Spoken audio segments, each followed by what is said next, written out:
This.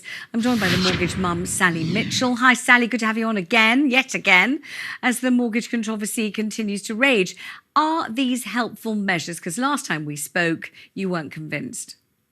No, and to be fair, I still want a little bit more information. I'm sure it'll come out. We've been told that in the next 2 weeks they'll be rolling it out and getting the information out to the mortgage holders, which I really welcome.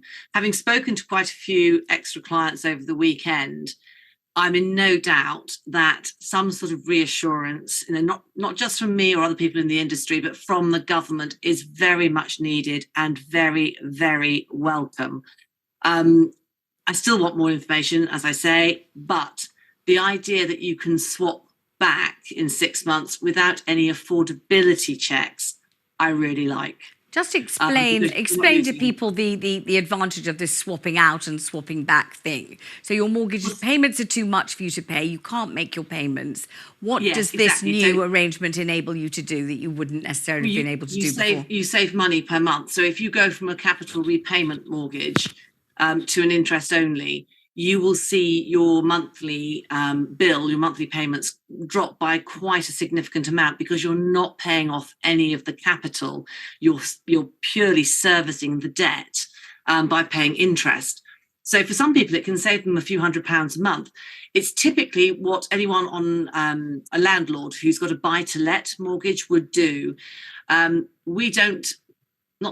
They are not so much encouraged for residential when it's your own home, because at the end of the term, you still owe the initial capital that you borrowed. So it's a little bit more risky. And the main way to pay it back at the end of the term is by selling your home. And when it's your family house, it's more difficult to do. All right. So the swapping back without additional checks is a good one. You think this will help people? I'm really happy with that because there's really no risk in doing it. And for 6 months, people could potentially actually save quite a bit of money. It has its own issues because you're not paying the capital, but as a short-term fix, I think it could be really helpful. It would certainly put a little bit more money into the household finances per month to spend on everything else that's being squeezed as well. And the no repossessions for 12 months rule, that's also something about taking the pressure off a little bit. I know it doesn't satisfy you, but 12 months is 12 months, isn't it? I feel I'm being really, really mean. I have thought about it over the weekend, actually, Vanessa.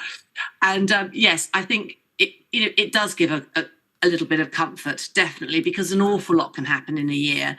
Your circumstances can change. If you've been made redundant or you've lost your job or had some ill health, the situation could be very, very different in a year. And to face that immediate threat of repossession because you are having a blip, you have missed 1 month's payment, is actually very unfair.